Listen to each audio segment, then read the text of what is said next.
Sebanyak 79 mahasiswa Sekolah Tinggi Ilmu Kesehatan Muhammadiyah Lok Sumawe mengikuti yudisium di Hall Kiai Haji Ahmad Dahlan Lancanggaram, Lok Sumawe pada Kamis 13 Juni 2024.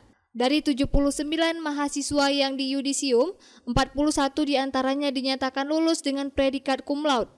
Ini suatu prestasi yang luar biasa selain mereka mampu meraih kompetensi yang diwajibkan.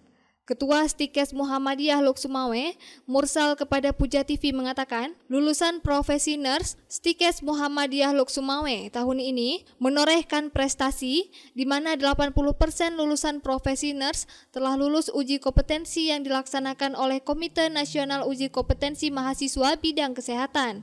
Lulusan yang diyudisium kali ini dipastikan telah mampu bekerja dimanapun dan bahkan bisa membuka praktek mandiri. Dirinya berharap para alumni bisa mengisi peluang kerja di tingkat nasional dan internasional, terutama di Timur Tengah, dalam upaya mencari peluang kerja, sebagaimana para alumni-alumni sebelumnya.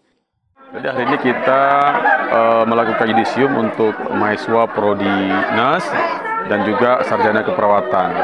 Untuk NAS kita ada yudisium sebanyak 78 mahasiswa dan sarjana keperawatan hanya 1 mahasiswa. Alhamdulillah dari 78 mahasiswa lulusan NAS itu sudah semuanya kompeten. Di periode pertama kemarin kita mengikuti hukum itu sebanyak 103 peserta dan alhamdulillah 79 orang itu lulus kompeten atau sekitar 81,37%. Dan ini merupakan sebuah pencapaian terhadap kelulusan UKOM Stikes Muhammadiyah yang terus meningkat setiap tahunnya. Harapannya ke depan anak-anak kami ini bisa, yang pertama itu bisa mengisi peluang kerja di tanah air dan terutama umumnya itu sebaiknya di peluang kerja ke luar negeri, karena itu merupakan sebuah peluang kerja yang cukup besar, akan tetapi terisinya sedikit.